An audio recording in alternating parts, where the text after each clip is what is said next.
Coming up, a famous analyst is high on Florida, and Nick Saban says something that some SEC coaches don't want to say. We'll talk about it all next, right here on SEC Country Live.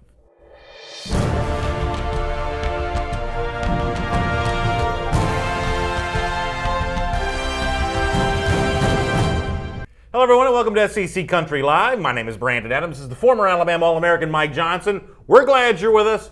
SEC talk coming your way. Mike and I will debate it out. We'll take a lot of your comments. We'll touch a lot of these SEC teams here today as this offseason rolls on. Phil Steele's magazine comes out. It's like Christmas for you. I know you're excited. You know what? To be honest with you, I don't want to get too deep in the weeds on this. Of all the preseason magazines, Phil Steele is actually my least favorite. No kidding. Yeah. Well, I retract my statement. No, I'm excited about them all, but Phil's can be a little tedious at times, so that's my least favorite. But we'll actually start with Phil Steele here on our topic item number 1 on our SEC Country Live First and 10 list.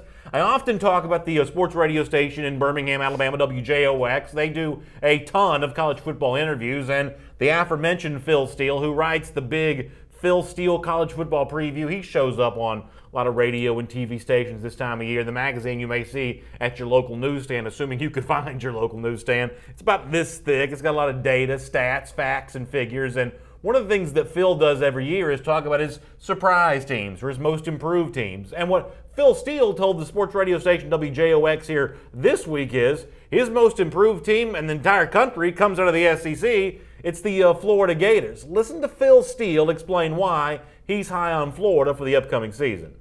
My most improved team this year, I'm going with the University of Florida. I think if it could go wrong, it went wrong last year for Florida. The suspended players, the injuries, losing the coach, and now they get a head coach in Dan Mullen stepping in there who has always overachieved my expectations. To be honest with you, I've always picked Mississippi State 6th or 7th in the West. They always finish higher than a lot. So I think Mullen, when he inherits 19 returning starters, will have Florida playing much better ball this year. Zach Borthwick in the Facebook comment section says, sleep on us Gators and get slept. So he's obviously happy with what Phil Steele says there. And the one thing I will not deny, it's not just Phil Steele who says this. It's the SEC Media Days contingent every single year. Mississippi State, when Dan Mullen was coach there, was picked to finish last in the West virtually every year. Yeah. And I think one of Dan Mullen's most significant coaching accomplishments was he never finished there. At least he almost never finished there. He avoided last place in the West when that's where the media thought he was supposed to finish every single year.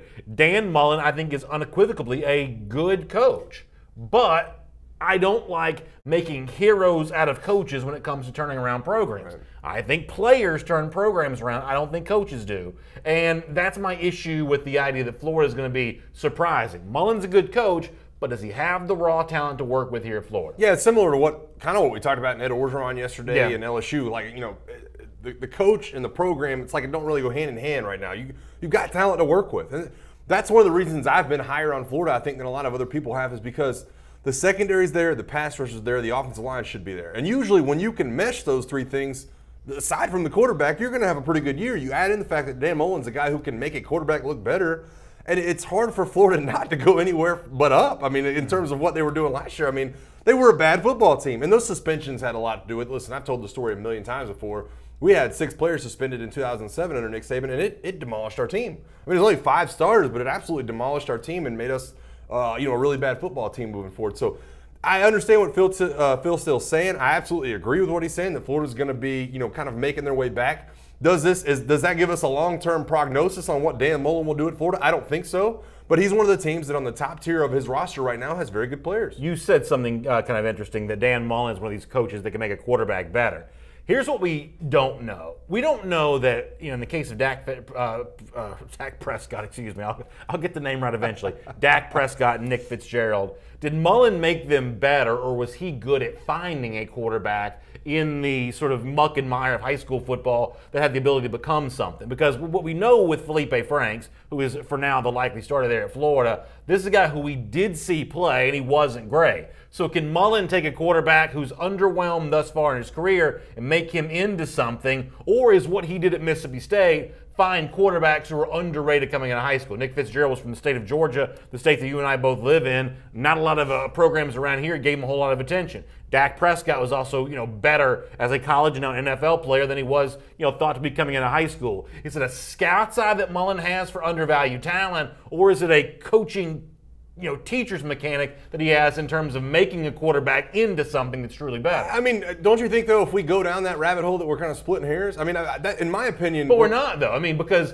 he didn't pick Felipe Franks. Felipe Franks was given to him. He picked Nick Fitzgerald. It's one thing for a coach to develop a quarterback that you got to pick. Right. It's another thing to be handed off a quarterback that somebody else picked and turn that into, someone good. That's not an insignificant difference. Fair enough. But here's what I do know. A lot of other teams wanted Felipe Franks. A lot of other schools valued Felipe Franks, and a lot of other programs wanted him to come on board. He actually did pick Emory Jones as well. So what's funny about that is Kyle Trask is the guy that's sitting there that a lot of people think is going to be the starter, and he's not mentioned in either one of those conversations. I don't think a lot of teams actually, he wasn't a heralded recruit like Emory Jones or Felipe Franks, and he's going to be the one guy that I think Dan Mullen's going to have to work with the most. And so I think it's a fair question.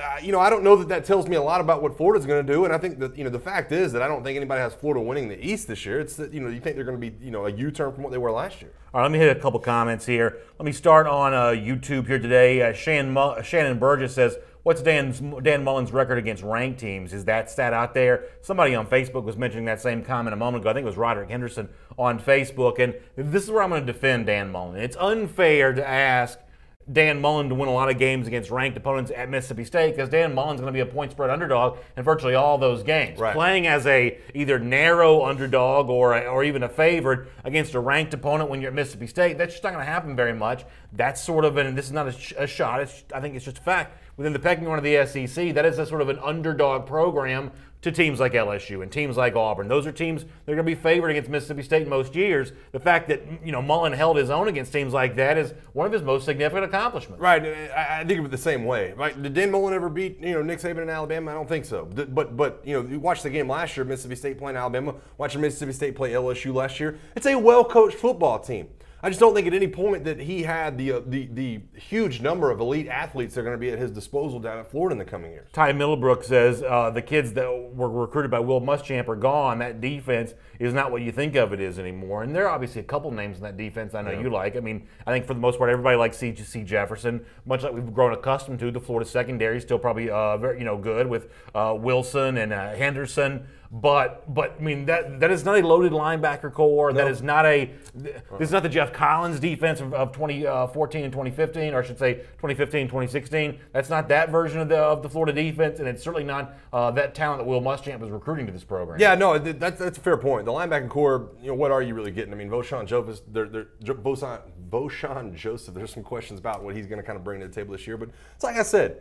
If you can construct a decent defense up the middle, if you can get the pass rushers, and they're going to have that in Zuniga and Jefferson and a couple other guys, and you're going to have the secondary in the back end. You didn't even mention Chauncey Gardner, who I think is one of the best players on the team. They're going to have a good defense. I feel like they will find a linebacking core that is at least average to go along with what they have up front. Indy Anderson on Facebook says Mullen's a decent coach but can't recruit worth a hell of beans to survive. I think it's actually hill of beans, at Florida. I'm sorry, but Florida shouldn't be a pro. Let me get interested in his comment. Shouldn't be a program sitting at 25 in recruiting. If he doesn't improve in recruiting, he won't be at Florida very long. That's just facts. Michael Clyburn, who is a Mississippi State fan and has criticized Mullen in our comment section before, says, hey, Mullen can recruit, though. I think this is another example of how the standard in terms of how Mullen's going to be judged has changed. He's going to have to win more games against top 25 opponents at Florida because Florida's not supposed to be an underdog in those kind of games, where Mississippi State historically has been. And it is a miracle and a tremendous accomplishment that Mullen got guys like Jeffrey Simmons and Leo Lewis at Mississippi State. But at Florida, that's the expectation. You got to recruit all kinds of guys like that. And, that's the biggest issue with Jim McElwain is McElwain was not a good recruiter. Not only does Dan Mullen have to recruit at the standard that Florida's used to, he's got to do a little extra here to make up for some misses that Mullen had. Or I should say that McElwain had in 2015 and 2016 and 2017. Yeah, no, and that's, we started off the top by saying I don't think that what Florida does this year really, gives us a good look at what Dan Mullen will be. Yeah. And it's kind of one of those, crazy situations where the head coach is not really aligned with what the football team is doing on the field. And I agree. Listen, the depth is not there at Florida. I've never made that argument on the show that the depth is there at Florida. It's just the top level. If they can stay healthy, then I think they stand a good chance of coming in second place in the East. And then also, I don't want to go too far down this, but I think him saying that this is possibly a second place team in the East tells you a lot of what he thinks about the East in a lot of different ways too. I think he's kind of down on that. All right, item number 2 on our SEC Country Live First in 10 list. I think it's been interesting to see the reactions to the arrival of Jimbo Fisher into the SEC as Texas A&M coach. Obviously, a lot of fans, and we see this in our comment section on YouTube and Facebook every single day. Fisher is already somewhat of a hated coach by a lot of SEC fan bases for a lot of different reasons. He gets a lot of criticism every single day. I thought it was interesting a few weeks ago, maybe you remember us playing this video, Brent Zwerneman, the terrific college football reporter, captured it when Ed Orgeron was asked, hey, can you talk about Jimbo Fisher coming in the SEC? Orgeron speaking in Houston, a lot of the media covering the event were also guys who cover Texas A&M on the regular, and Orgeron didn't want to play ball with this whatsoever. In fact, do you remember from our show a couple weeks ago when we played this video? Bring to the conference. Not much history. Were you surprised he made that jump from Florida State to Texas A&M, and how much are you looking forward to those future meetings? That's nothing to do with me.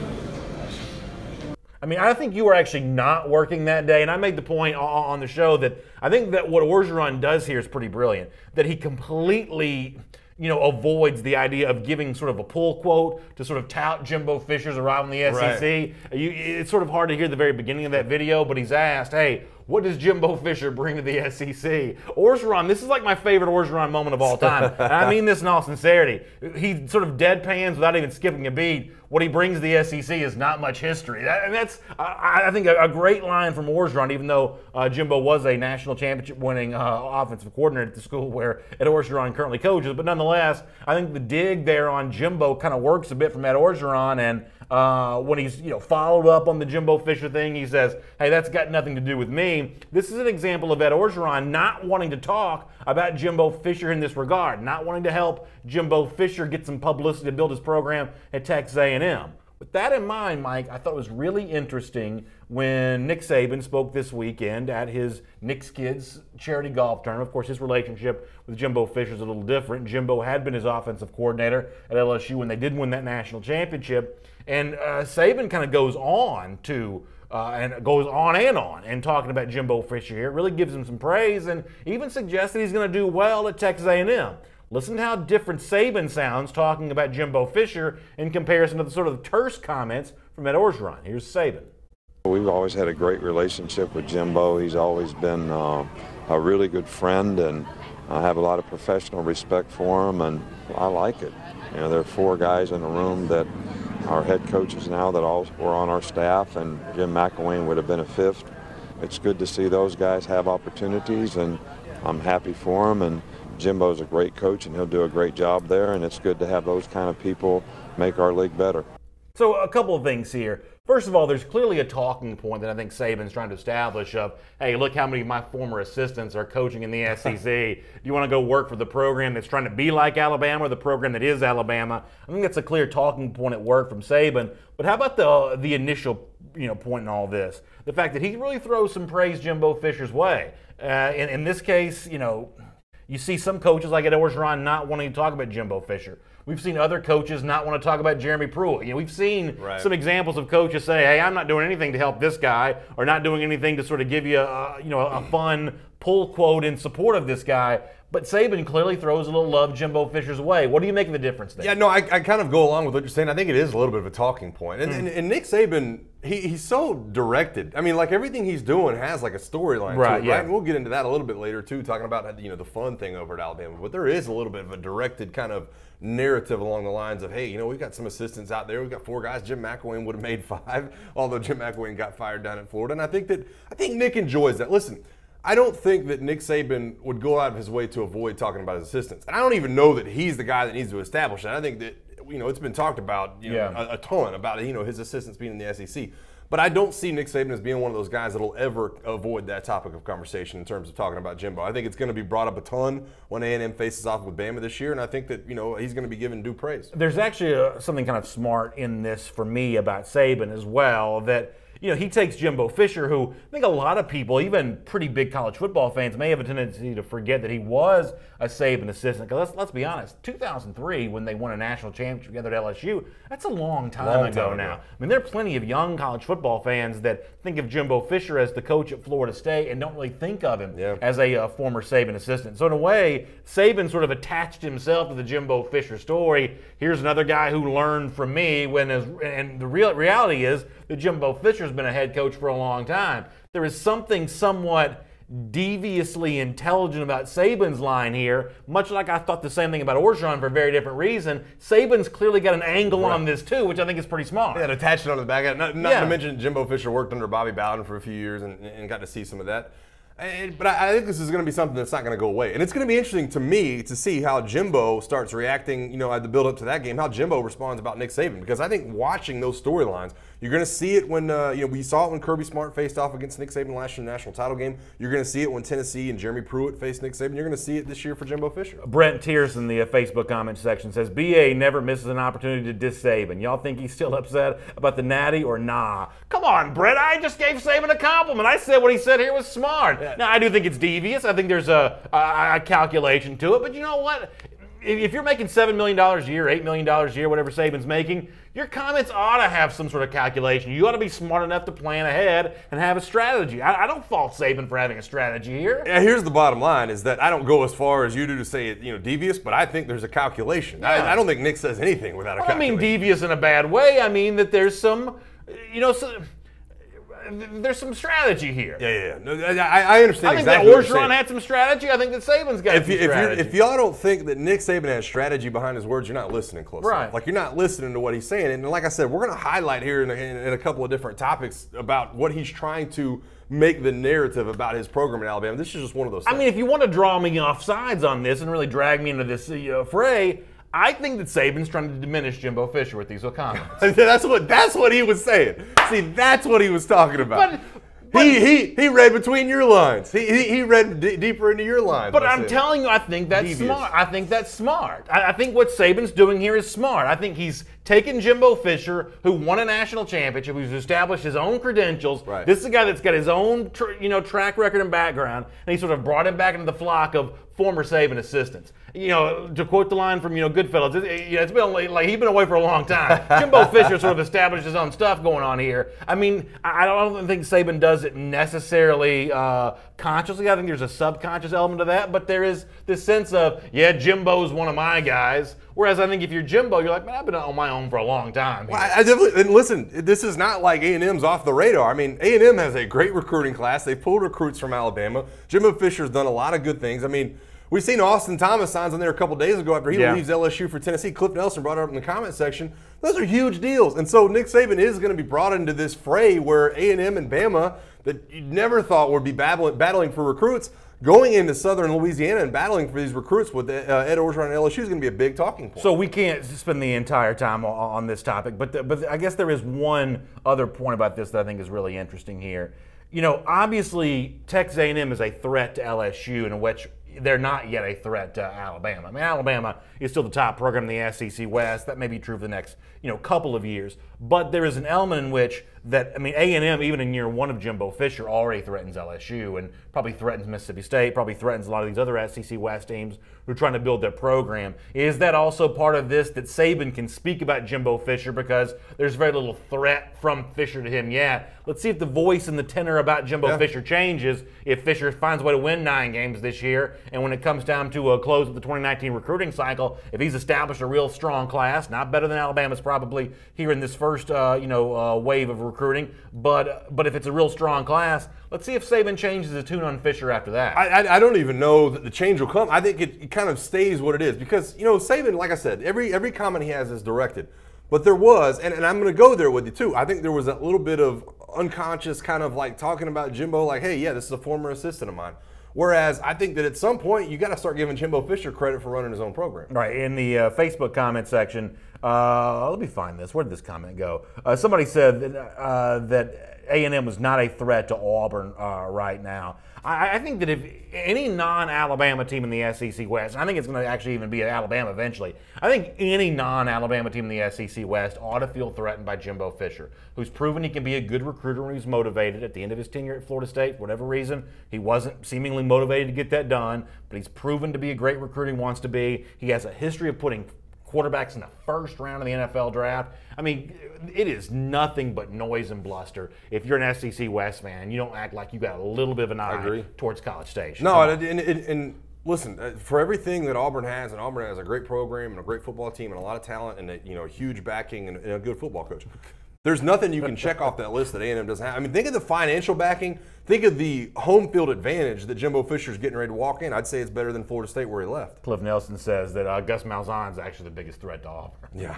That's pretty funny, Cliff. You don't want to get me started on that. That's pretty funny. All right, let's do item number 3 here on our SEC Country Live First in 10 list. I thought our buddy Christopher Walsh, in a piece that you may have read at SECCountry.com, I thought he had a really interesting column where he took the baton of some work that's been done in the past, where you look at all-time AP top 25 list, you assign points for finishing first, finishing second, on, and you kind of come up with, if you look at the history of the Associated Press poll, which programs have been the best in that poll. As you might imagine, many current SEC teams do really well in this over the course of time. In fact, let me show you a graphic here. This is from Christopher Walsh's work there at SEC Country. You see Alabama at number 2 here. They're actually behind Oklahoma, who is the number 1 team all time in the sort of collaborated AP Top 25. Tennessee at 9, LSU 12, Georgia 13, and as a Georgia fan, I'm going to tell you, this is the most perfect thing in the world. It just feels like for so many years of my life, Georgia was stuck somewhere around 13. That ranking for Georgia,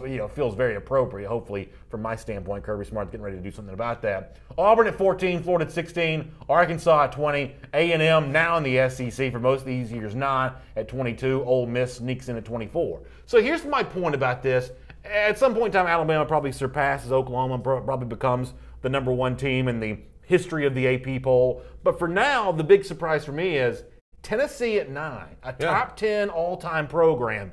Maybe that aspect of this not so surprising, but to be that far ahead of Florida and Georgia and LSU, I have to admit, that's not what I expected to see there. That's a historical significance for the Vols that I guess I have to admit I didn't quite realize they had. Yeah, no, I'm actually not shocked by it at all. I mean, this is something, and I don't know what topic we were on, but we talked about this like 3 weeks ago or maybe a month ago. We're talking about Tennessee as a historical program, and there's just no doubt about it. I mean, when you talk about the SEC, Tennessee has been up there. I mean, when you look at what General Neyland did over at Tennessee, and this AP poll, it's a little bit loaded because they didn't start doing polls until what, the late 30s? Yeah, and 30s. They only named like a top 10 for like 30 years. Right. So it's like, how many points can you really give out and do all that those still things? should be. It's still significant in a lot of ways. Especially for the elite teams. Right. Not having a top 25 hurts you a little bit if you're Ole Miss, but if you're Tennessee and you're in the top 10, that doesn't hurt you quite as bad. Exactly, and that's kind of my point is that, if Georgia's golden years had been, the 10 years where they did 10 teams and they, finished 13th, 14th, they probably don't get as much credit as they probably deserve. But it's not shocking for me at all. I mean, when you look at what Tennessee is, and that's why we always come on here and I say Tennessee's got to be held to a higher standard. I mean, they really do. It's unbelievable what's gone on there the last 10 years. They've got to be held to the standard that, hey, this is a top 10 program of all time, and this is just another stat that backs it up. So my question for you is, we're going to take some YouTube and Facebook comments on this. That historical significance. It's been a while since we've seen Tennessee at that level, but the fact that they are a sort of a top 10 program all time, whether you want to reference General Neyland from way back or Philip Fulmer from even a couple of decades ago, how much of a help is that for Jeremy Pruitt right now? I think it should be big. And it's tough because I know that Jeremy Pruitt is one of those guys that saw the golden age of Tennessee football, right? I mean, he saw it up close and personal playing for Alabama, seeing what all those guys were doing in the mid-'90s over at Tennessee, and so he can expect that. And you have to reestablish that culture. Now, do I think it's going to be easy? No. Do I think these kids right now care anything about what General Neyland was doing back in the 50s? Absolutely not. But it is something to be able to point to those trophies and point to those flags in the stadium, and those fans come calling to be able to point back to your history. I think it's an uphill battle, but Jeremy Pruitt knows as well as anybody what Tennessee's capable of. Pete Williams in the Facebook comment section says, sorry, Tennessee can't do that. Nope. Stephen Early says, Tennessee has no history. At least the Dogs won 8 to 10 games with Mark Richt. Tennessee's been falling to pieces for years. They need to really create some new memorable history to not start fading soon. Now, obviously, Stephen's not a Tennessee fan, but I think he does speak to a real issue that when you've been bad, as long as Tennessee's been bad, and I mean bad in quotation marks by Tennessee standards, that becomes the only thing that a lot of people remember. Listen, when I was a kid in the 80s, Tennessee had sort of a unique value proposition in that Neyland Stadium was this gigantic stadium, 100,000 people. It seemed like they played more night games, had the fireworks shoot off when they scored a touchdown. That was sort of a unique thing for Tennessee, but now everybody's got a 100,000 seat stadium, and everybody's playing these night games on ESPN, and everybody's kind of getting that attention. I mean, there is almost this reminder needed on the part of Jeremy Pruitt of, hey, this is what Tennessee football really means. Now, for Vols fans, I know they get that. Maybe Butch Jones was guilty of forgetting it sometimes. But that, for me, is part of Jeremy Pruitt's job of reminding people like Stephen Early in the Facebook comment section of, here is the history and the heritage of Tennessee football, and here's how we're going to lean on that and use that. Yeah, no, and listen, I've lived through some of that. I mean, I lived through that at Alabama when I was a player. There was people going on national radio saying nobody wants the Alabama job. Why would you want to take the Alabama job right now? Alabama's never going to be the same. It's what Nebraska's kind of going through right now with Scott Frost. Can they reestablish themselves to what they were before? But there's a reason. They can't, by the way. I know, but there's a reason Tennessee was there before. And there's a reason those fans are so passionate. And there's a reason that football is such a big deal in Knoxville. And it's up to Jeremy Pruitt to reignite those fires and make sure he reminds everybody. A couple interesting comments here. Jared Seegers in the Facebook comment section says, Florida, who ranks below teams like Auburn and Georgia and Tennessee on this list, he says, Florida didn't start playing football till 1990, LOL. When while that may be, sort of meant to be a joke, the truth is, the history of Florida post-Spurrier is so different than what it was pre-Spurrier that's a reason why Florida, I think, 16th on this list. That's the reason why they're not higher. It's because you go back to the Galen Hall, Charlie Pell era. These were not great teams. For the no, yeah, and it's Florida in terms of the entire history of college football. They are the Johnny-come-lately. We're talking about, but when they came in a big way. Talking about the '90s till now. They've had an incredible run of success. Mickey Elliott in the Facebook comment section also says, of course Tennessee can use this history and do this. Alabama went through the same thing. And I guess I'd ask you about that. You saw the transition from Mike Shula, who was kind of a throwback to Bear Bryant. The Shula name had been connected to Alabama, going back into the 80s. How much did Saban lean on that past in terms of establishing his program? Was it something that he did fully embrace, or was this more about just his own process at a program that had once had some connections to the greatness of the past? Because in the middle part of the first decade of the 21st century, Alabama is also a long way removed from even Gene Stallings. Yeah, no, and what's funny is we never heard about it. Heard about it.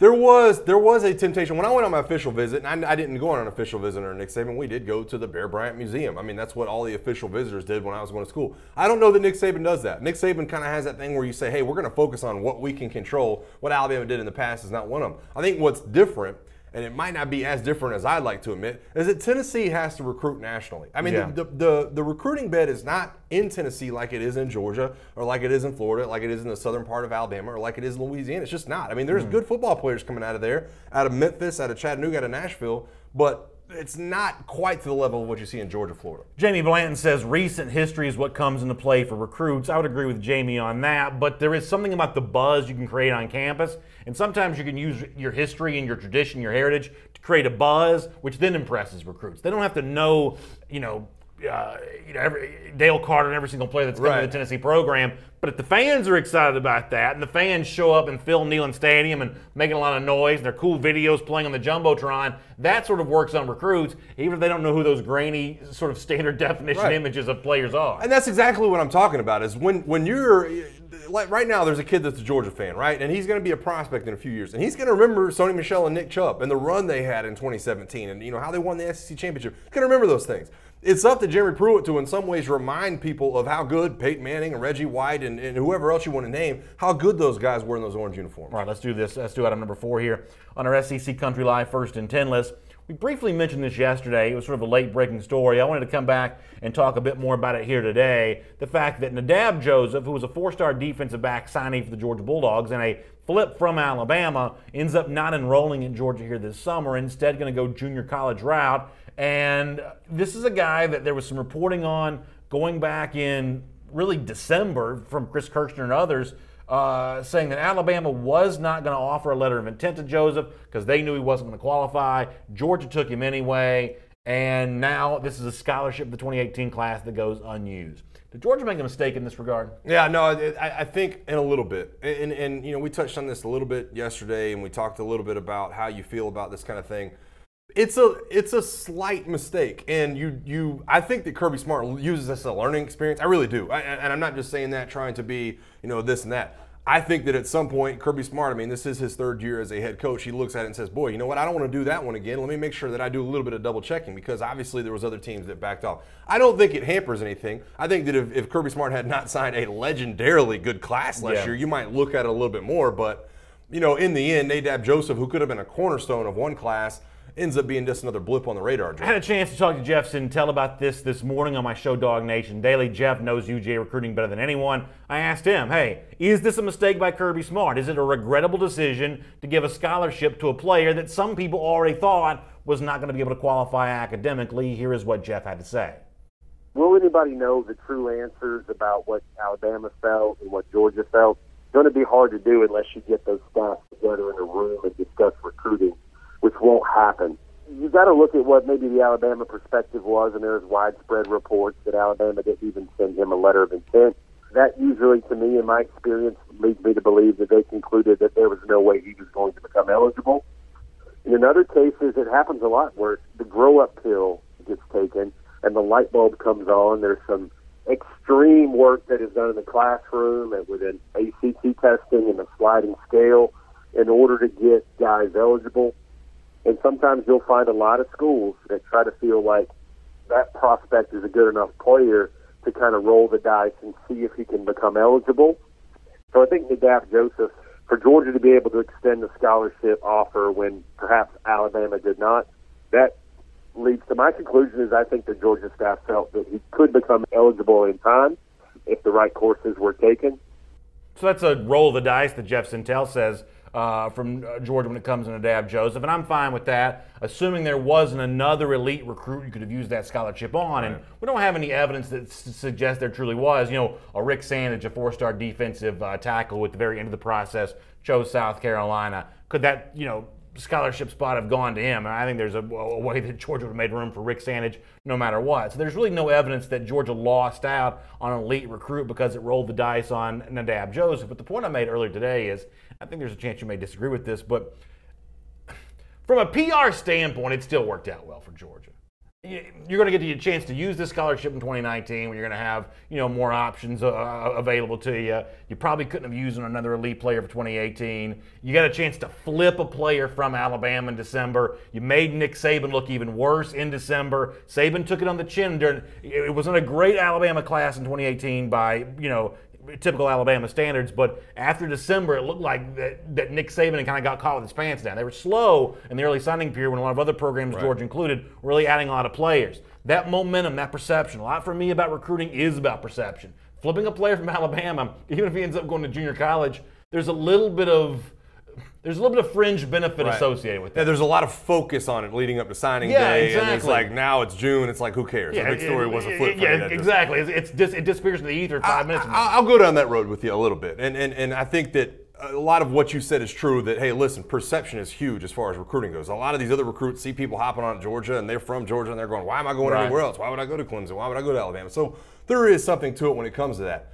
I just think that right now we are seeing the Nick Saban that's back on track in terms of being able to sign 25. I think he had to tightrope it. You know, he had to tightrope it in terms of, hey, we can only sign 21 guys last year, and he tightroped it. And you're right. I mean, he got caught in a way that I don't think he ever thought he would get caught, and had to back out of the top 5 classes. And then you end up signing an Arkansas State recruit, and then you sign a guy to JUCO in California. And that's how you fill it up. So I'll go down that road with you a little bit. I mean, Kevin Chapman says you're stretching at BA, and there's a chance that I am. I think at the very worst, though, this is a neutral situation for Georgia, because I don't think they're in a spot now where they're looking for practice bodies. You want to go back to Kirby Smart's early tenure in some of the early recruiting classes, 2016 in particular, you had to bring in guys just to fill out your practice. You had to bring in guys just to sort of, you know, have enough reps to kind of go through a full motion there with practice. But Georgia doesn't need to use this scholarship in a practice body anymore. It's either elite play or you might as well just let the thing go unused. Well, and here's the real deal of it. I mean, this is where scholarships go to somewhere like Rodrigo Blankenship. I mean, this is how scholarships like that get kind of divvied out, where you go into the season and, boy, this guy's really doing a good job. I don't, you know, National Signing Day will be a big deal. You put a senior walk-on scholarship, and all of a sudden it's, you know, it's a lot bigger of a thing. Logan Westerman on YouTube says, I'm a spin doctor when it comes to UGA. Jonathan Jennings says, hey, BA, how's that 2019 recruiting class for Georgia going? Listen, if you want to go back a year ago for Georgia with the 2018 class, the 2018 class looked terrible. At this time a year ago, Georgia was like 70th in recruiting. I don't know what it is about, you know, Georgia when it comes to this kind of stuff, but the summertime is not the time to count Georgia when it comes to recruiting. No, you don't count anything in terms of recruiting. Listen, I would love nothing more than to get on the Roll Tide Daily and Bama's it's historic and they're gonna sign 4 or 5-star offensive linemen. I'm not ready to say it yet. I'm not ready to pull that trigger. Now, am I happy that Bama's the #1 class right now? Absolutely. Do I think Texas A&M, South Carolina, Mississippi State that are really ahead of schedule right now? Do I think it's great? Absolutely, but there is a long time between now and that first national signing day in December. Now, don't get it twisted. I think any kind of commitment, any kind of news is big news. I think when a committed player, and Georgia's got a couple of these who are taking visits elsewhere, I think that's news as well. We sort of talk about it, and we sort of cover it. But if you want to look at Georgia's spot, and this is where I will, I guess, put on the fans hat for a moment. If you want to look at Georgia's spot in the 24/7 Sports Composite team rankings right now, Georgia's got its ranking by the virtue of a smaller number of commitments than most of the programs that are ranked in the top 25. Georgia's yet to take a 3-star commitment.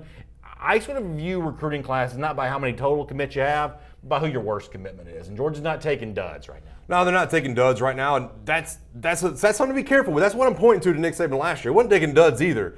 And all of a sudden, it's like, hey, we only signed 18 instead of 21. Bobby Brown, goes to Texas A&M. The guy from Birmingham flips to Florida, and all of a sudden, it's like, boy, we really needed some extra bodies in a couple of different places. So I don't think it's an issue right now for Georgia either. I think that Kirby Smart has a game plan. I think he has a blueprint laid out. But it's definitely something that I'm going to be keeping my eyes on as we get into the fall. All right, let's do item number 5 here on our SEC Country Live First and 10 list. Brett McMurphy's a long-time reporter covering college football, and he recently reported on some pretty interesting bowl information. First of all, he says there's new bowls coming, maybe Wrigley Field in Chicago, maybe a bowl in Myrtle Beach, which I don't know about you. That sounds like a great place for a bowl destination. One of the great golf weekends probably anywhere in the world is Myrtle Beach. Kind of a cool spot. But how about this news from Brett McMurphy, the idea of the SEC and the Las Vegas Bowl? What McMurphy writes via his Facebook page, the Las Vegas Bowl is going to feature the Pac-12 versus another Power 5 school in Vegas' new NFL stadium starting in 2020. It's not a done deal, McMurphy says, but sources said it's, quote, very likely the Pac-12's opponent will be from the SEC. Since it's Vegas, I'd bet on the SEC. I'm told the matchup could be the Pac-12's 2nd or 3rd selection versus the SEC's 3rd or 4th selection, and the game obviously would be moved off the first Saturday of bowl season. Now, I don't think most SEC teams want to be like in this sort of like middle of of the pack. But if you do have less than a stellar season, going to Las Vegas, that is one heck of a consolation prize. No, I definitely think so too. And you see renderings of that stadium that they're building out there, it's insane.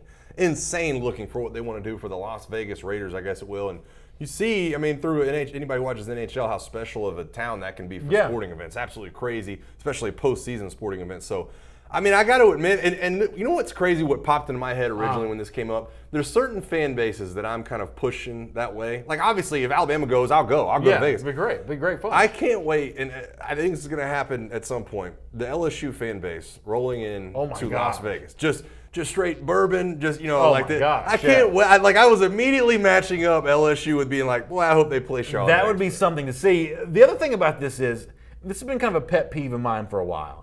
If you look at like the first bowl games that gets played, like in the early December slot, December 18th, 19th, to me, those bowl destinations are always a lot cooler than the bowls that come later. I agree. Like, with no disrespect, but who wants to go to Tampa? Right. Like you got to be a pretty good team to make the Outback Bowl in Tampa, but going to Tampa is like going to Phoenix. It's like the most boring, place in the world. But go to New Mexico. Even like Boise in the cold, like ride the snowmobiles around. That seems kind of cool. You get the Bahamas. Las Vegas has sort of always been an early bowl season bowl. Like the bad teams get to go to cool bowls. No, I agree with you. And listen, there's some terrible bowls that have great destinations that I would like to go to anyways. The Bahamas Bowl? Yeah.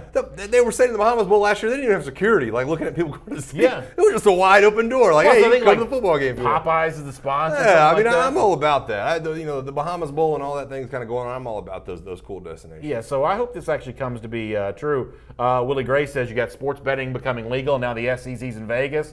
Yeah, it could be wild times for the SEC here coming up in the days ahead. All right, item number 6 in our SEC Country Live First and 10 list. You guys know that one of the things I love about this time of year is the transfer market. I'm a big believer that bringing in transfers is one of the ways that you can make your team better quickly.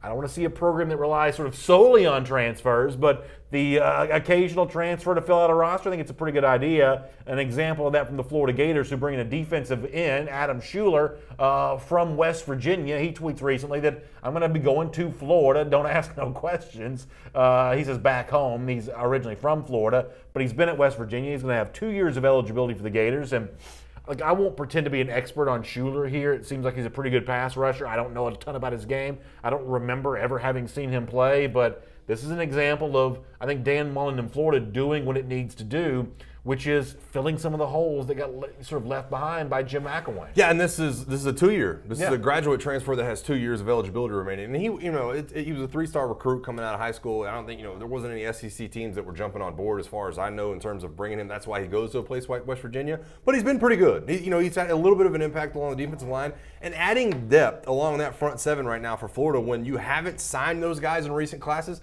is a big deal. You lose Taven Bryan to the NFL, he ends up going in the first round, ends up being a big deal. You can get somebody that at least fills a little bit of that role. I think it's huge news for the front seven. And let me be very clear about something. You mentioned, coming out of high school, maybe he wasn't a Florida level recruit. The truth is, you let a guy go and play for a couple of years somewhere, let him get some coaching, get some learning, all of a sudden, who he is now is sort of different than what he was coming out of high school. It's a very different kind of player. And we had a comment in the Facebook comment section, Kevin Chapman, who says transfers are a sign of inadequate recruiting. Yeah, but that's not Dan Mullen's problem. You can't blame Mullen for that. He wasn't around for this. But what would be more inadequate than just the inadequate recruiting is look at a deficient roster and say, that's okay, we're going to go to bat with the team we got right here. This is Mullen doing some of what I think that Jeremy Pruitt's done a lot of at Tennessee, which is come in as a first-year coach and try to bring in some guys, try to stock the roster. Ed Orgeron's done it sometimes too. I'll go even a step further. That would have been an even worse problem to have if Dan Mullen can't get this guy that's from right outside of Orlando to sign on in Gainesville. Then you're looking at a big issue. You know what I mean? Like,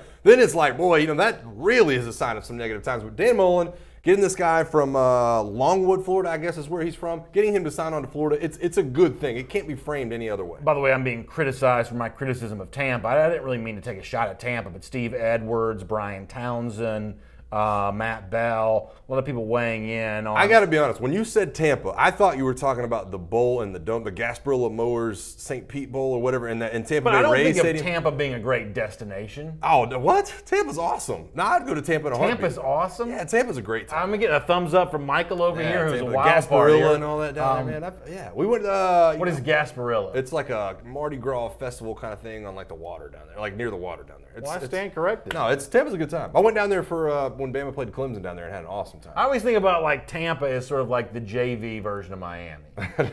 It's a completely different thing. Yeah, no, it's completely different than I think. It's not quite what Miami is. All right, well, that's my point. It's the JV version of Miami. No, but that's like comparing like the junior varsity. It's like comparing Orlando to Miami. Like no, Orlando's not trying to be Miami. It's got Disney World. That's like Vegas for kids. Okay, but take away the Disney World from Orlando, and that's what Tampa is. It's like on the golf. It's like a good golf. The sales pitch you think it is. Well, take away Disney and Orlando. I'd rather go to Tampa 10 times over than Orlando. I can tell you that right off the top. Now it'll change probably when I have kids, but I'd rather go to Tampa any day of the week. So I had no idea I was going to get as criticized for the Tampa thing as I did. Matt Bell says, please don't confuse Tampa with St. Pete. Right. So which one's supposed to be better? Is it Tampa or St. Pete?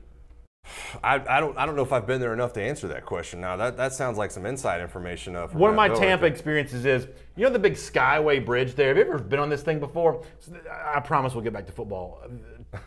5 seconds for a quick story. So we're driving back, who've been somewhere on the Gulf Coast, coming back through Tampa on the way through, and somehow I got on the highway. You go on this Skyway Bridge. When I tell you drive like a 45-degree angle, when you get at the top of this bridge, it's like you're 3 miles in the air. Yeah. That Skyway Bridge, that thing is horrifying. No. Some of the people who know Tampa will know what I'm talking about on that. But nonetheless, I have no idea if the Schuler guy is going to come into Florida and get 10 sacks over the course of the next 2 seasons or not. I don't know what kind of player he's going to be, but if you've got room for a player and you can make your roster a little bit better, you always do that. Mullen, he needs to do this right now. Right. No, that's kind of what I'm saying. You can't frame this in a bad light. You can try to take all the shots you want to about Dan Mullen and recruiting and Jim McElwain and where the Florida program is and this guy being this at West Virginia, whatever. You can't frame this any negative way. It's depth. It's a talented player. It's a guy that knows college football. It's a guy that knows Big 12 football, which I think things are getting ready to be a little bit different for him, but at least he knows college football. Our buddy Chris Kirshner in the comment section, too, by the way. We mentioned him on the show earlier. Great recruiting reporter says, horrible take BA on Tampa. Tampa's an absolute blast. I'm trying to tell you. I'm getting buried on the Tampa Yeah, thing you're getting today. buried, man. I like I said, I thought you were talking about the Dome and the Rays Stadium. You know, it's a terrible bowl game, but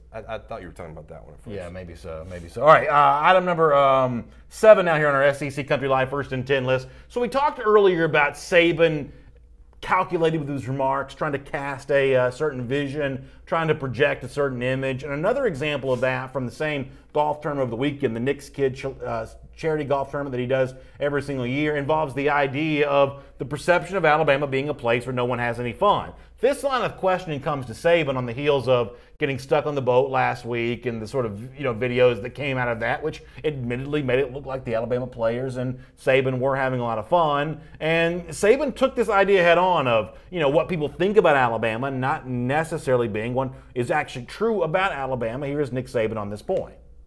There's some myths about Alabama football that we sort of fight all the time in recruiting. Things like it's no fun, it's all business, and that's not true at all. I think Minka said it best when, he said, I didn't come to Alabama to have fun, but I had more fun there than any time in my life. So I think we just try to show the other side that our players do have a lot of fun. We have a lot of togetherness, a lot of camaraderie on what we do. Alabama's a special place, and I think when you go there, you find that out and you relate to it, and people have a lot of pride in it. So we're just trying to show that side of the program a little bit more, but we're still committed to the same things in terms of helping players be more successful in life or having been involved in the program.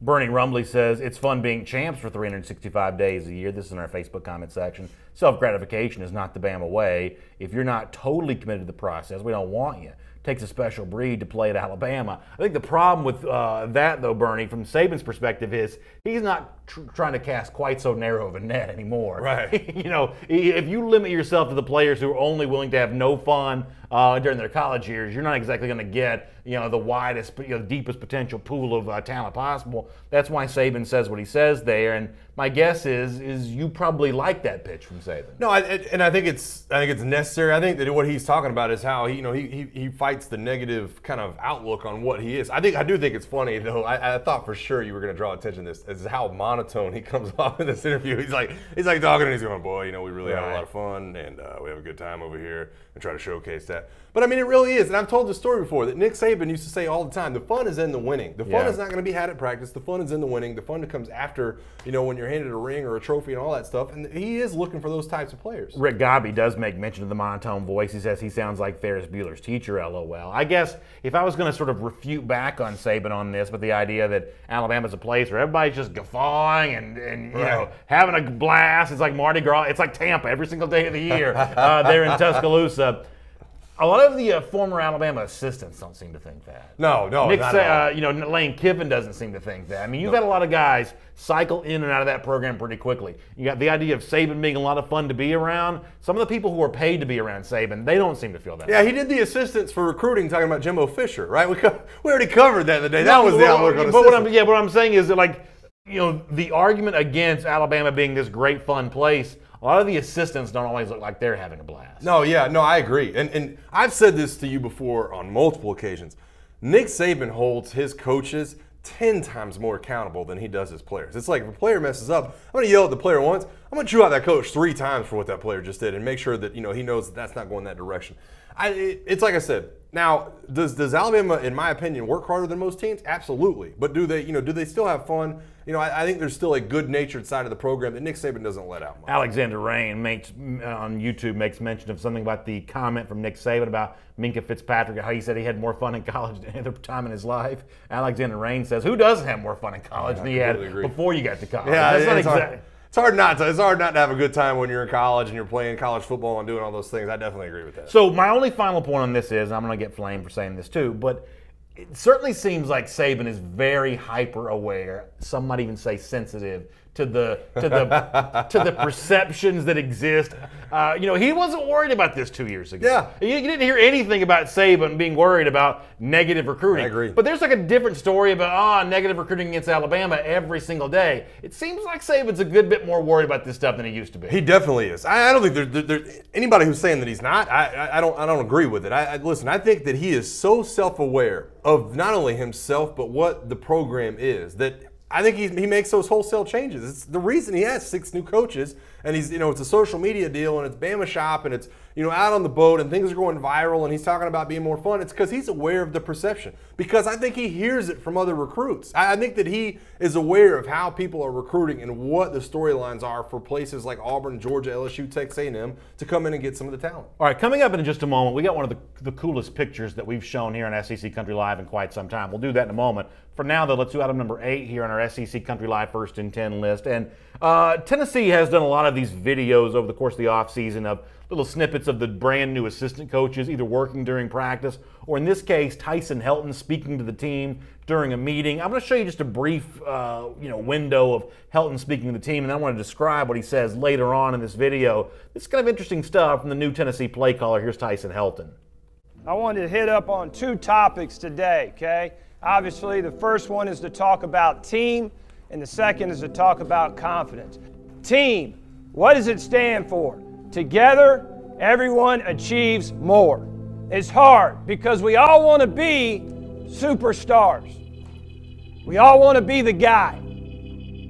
It's hard for a man to say, I'm going to sacrifice my So anyway, he kind of success goes on this for a couple of minutes. At the very end of the video, he kind of goes into, what are people going to think about Tennessee? He says, is this the same Tennessee that it was, or is this the Tennessee that sort of lives up to the heritage, kind of like what we talked about early in the show in terms of living up to the heritage of what people have come to expect from the Vols? I guess a couple questions from me to you about this. First of all, there's no telling how many of these meetings you sat in. A million. Where you're like sitting in one of those, platform riser meeting rooms with some coach, just passionately yelling about something. Is anybody listening to him when he's speaking? Yeah, well, I think right now they are. It's June, right? Yeah. I mean, a lot of these guys do have full class loads, and they're getting their workouts. But even for guys that used to be in high school, they've heard this speech a million times. Well, and that's what I gathered from it. That's what I was, the kind of avenue I was going to go down when I watched the video. I thought, boy, they're hitting the reset button, aren't they? I mean, they are starting from ground zero. Yeah. This is Tyson Helton being like, together everyone achieves more. Right, it's like, well, I heard that when I was 5. Yeah, like I've had enough of an athletic career to have heard that from coaches before. But I thought, boy, this is really them starting from ground zero. But I think it's necessary. I think it's necessary for Jeremy Pruitt to say, hey, let's start from here. Let's set the base of everything, and we'll build up from there. Greg Steele, who's a Florida fan, in the comment section says, was that funeral music in the background? You do have that organ kind of playing in the background there. I guess it does sort of have like a funeral dirge to it a bit.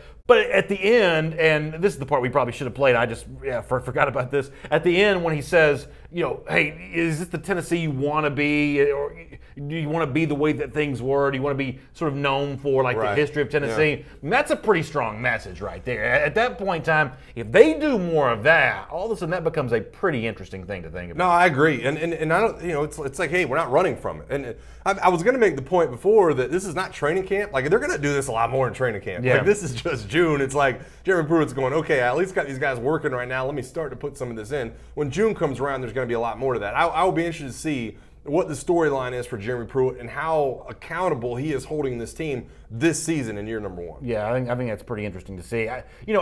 I do like these videos. I like, Tennessee does a lot of these, and in and of themselves, Ole Miss does videos. Yeah, but I'm not talking about like hype videos. I like those too. I'm talking about like just a video. Just give me like a fly on the wall in a coach's meeting. Like, you've been in those, but 99% of the people watching with us right now, they don't get to see sort of an unfettered version of Tyson Helton. That's not that unfettered because if he was cursing every other word, they're not releasing the video. But there is still something to it's almost like the Hard Knocks thing. The HBO NFL show. A lot of us watch that because we don't know what it's like to be inside the ropes, inside the white lines for an NFL team. If you can do something like this on social media, I do think it's kind of cool, and Tennessee's done a lot of this. No, I agree. There's so many speeches from back in my college days. When Joe Kynes was our defense coordinator, I wish I had them on video to be able to play to everybody. They were so entertaining and so funny and so in-depth that every time he got done speaking, we would all look at each other and be like, oh my God, that was a piece of classic Alabama football history. In our comment section, David Roberts says, at least say something about Arkansas. Come on. We're actually going to finish the show by talking about the Omahogs, I believe y'all are calling them, the Razorbacks on their way to the College World Series. We'll talk some Arkansas before we're done here today on SEC Country Live. For now, though, there's a picture I got to show you. It's item number 9 on our SEC Country Live First and 10 list. This is probably a lot cooler for me than it is for you because I have young kids. My son plays with Legos. Even my young daughter is a little bit interested in the Legos. And so it's probably been a long time since you've done with anything with Legos. I step on these dadgum things every single day. Legos are a big part of my life in our household, but we've never done anything in my house like what this father and son did. South Carolina fans who use this is David Robinson on Twitter, not the Admiral, but obviously, but use the Legos here to create the best I can tell, and I've been to Williams-Brice a few times, this is just about a perfect rendition of Williams-Brice Stadium using Legos. Even got sort of like the leaning over overhang lights here. This is an incredible work of art. This is like the Mona Lisa to me. This is like even better than sometimes we see like the groomsmen cakes that are like, different stadiums and things. Yeah, because honestly, that's not that hard to do. Yeah. This is hard. No, that's hard to do. And I got to be honest with you. I played with Legos like 2 months ago. I made like a Wrigley Field. Oh, did you really? Lego deal. It's not. I'm not proud of it. Anybody who follows me on social media though, so I was like, I spent like a month. Here's the one thing I'll tell you. Apparently, you already know this. Making something with Legos, like my son who's only 6 now, when he was younger, he'd get the toys, he couldn't put them together himself. He would ask me to put them together for him. I swear to you, it is the most therapeutic thing in the world. Yeah, reading those instructions, putting the things on there, like that is the most, it's like going to a psychologist's couch. I mean, it relaxes you so much to put these Legos together. Yeah, Gamecock Justin weighing in on the YouTube comment section says, wonder how many pieces were in that Lego creation. I think it was 5,000, wasn't it? What did you say? I didn't see the numbers, but it had to be several thousand. I think he said 5,000. You got to have Legos like supporting the like the Legos that you see. That's only a fraction of the Legos that are actually used to build this. And for a South Carolina fan, I think you would agree with me. That thing looks just like Williams-Brice Stadium. No, yeah, I think it's really, really cool. It's definitely a great creation, and like I said, I think I'm with you. I think it's therapeutic to talk about playing with Legos, putting things together. Bobby Lee says the plural of Lego is Lego. Thanks, Bobby. We appreciate that. All right, speaking of the Arkansas Razorbacks, let's talk about them for a moment. Item number 10 on our SEC Country Line First and 10 list, and 3 SEC teams punching their way into the College World Series there in Omaha. Arkansas, by virtue of Super Regional win against South Carolina. You've got Mississippi State there, who won its Super Regional against Vanderbilt, and another SEC versus SEC Super Regional, Florida and Auburn. Did you see the end of this Florida-Auburn game last night? I got to be honest with you, and I'll just tell you right now before we show this. Are we going to show the video? Okay. We don't have that kind of budget. I don't ever wish bad. I mean, I wish bad things on Auburn sports all the time. I don't wish this on anybody. I mean, like, I don't wish that ending on anybody. Like, I mean, it sucks. So for those of you who don't know, he's going back to the wall, glove up to catch the pop, or the fly out, hits the glove, goes off, goes over the fence, walk-off home run. And it sucks that one of the teams had to lose. I mean, this was y'all know I don't like Auburn or Florida. This was a very good series. No, yeah, it was incredible. You had 2 straight walk-offs. The first game, when the stud pitcher was going for Auburn, that was a good game too. This is a really good series. Yeah, the stud pitcher who was the number 1 overall draft number 1 overall pick. Yeah, it was incredible. I don't wish that on anybody, not even Auburn people. I really don't. And I think what Arkansas opens with Texas. Is it Roger Clemens' kid that's hitting all the home runs? I don't know. That's a good question. I maybe right about like 60% of this, but I'm pretty sure Arkansas opens the College World Series against Texas. That's a nice rivalry there. Obviously, Mississippi State's got a great heritage. They become the first team. I can't believe I know so much about this. They become the first team to make the College World Series in the year where they fired their coach. Wow. I think I'm right about that. Y'all correct me if I'm wrong. And good for those kids, man. That's the best thing I can ever tell you is good for those kids after a situation like that to be able to go to the World Series is huge. Absolutely. All right, let's completely shift gears here and get ready to do our champion of life. We're always looking to close the show the same way every day, and I almost did this one yesterday. This, to me, is a hilarious story. So there was this car dealership, and the truth is I still don't know the whole backstory with this. A car dealership put a picture on Facebook of Tennessee, that's a Freudian slip, Clemson wide receiver, Vols fans think he should have gone to Tennessee, Clemson wide receiver T. Higgins standing in front of what looks to be a Ferrari. Is it a Ferrari or a Lamborghini? It's a Ferrari, right? I don't know if it's either one. Actually, the truth is I have no idea. I don't either. But True Auto Mart puts out there on Facebook A big thanks to the #1 ranked college wide receiver T. Higgins from Clemson for coming to True Auto Mart today to purchase a vehicle. The word is getting out that True Auto Mart is the place to come buy a vehicle without the fees, and they give the website there. They've since deleted this Facebook post because people flamed over this thing. Yes. Obviously the perception here is a college player standing in front of, I don't even know what kind of car it's a this is. McLaren, Logan Westbrook weighing in. Whatever car it is, it's clearly the kind of thing that's too expensive that virtually any college athlete, much less adult anywhere in the world, ought to be able to purchase. Was it intended to be a joke here? I mean, what is going on? I think he just wanted attention. I think. Listen. Well, I don't think it's T. Higgins that wanted this attention. No. It's the other guy. I think the car the auto dealer goes, boy, I see an opportunity here. He really likes that car. Let me get a picture in front of that. He's got like a portable behind him, like a little trailer he's selling the car. Yeah. He's like, boy, I'm gonna blow up over this and just. But here's my point though: how oblivious to life are you that you would take this picture? Forget the fact that it looks like it's paying an athlete. He's got the car in front of him. You can't use these guys for commercial endorsements either. That's the real NCAA violation. The car is a joke, but being in a True Auto Mart ad ain't no joke. That's an NCAA violation. No, it definitely is. And T. Higgins is the one that asked him to take the photo down. He caught him and was like, "Have y'all lost your mind? Please take the photo down." It's just funny. I think that in his eyes, he probably thought, you know what, this guy's going to post this on his office wall. Me and him in front of a McLaren out here. Yeah, you're right. For T. Higgins, it was probably the guy said, hey man, can I get a picture of you here? Yeah. He's probably looking at the car. He's trying to be nice. And the guy said, hey, can I get a picture? He's just trying to be nice. The lesson learned here is don't ever be nice to anybody for any reason. Yeah, no, I did. And they, Gamecock Justin's asking, yeah, they did delete the post. They took it down and issuing an apology, I guess, for whatever that does. But for the anybody. internet was on Terrible. fire about this. Bad move. We got to go. We'll have the podcast up for you here coming up. Check that out. We'll be back tomorrow at 3 p.m. Eastern Time. Share the show with your friends, though. Let them know that we're talking about the SEC here each and every afternoon. We appreciate you being with us and hope you can be back again tomorrow, 3 p.m. Eastern Time, for another episode of SEC Country Live.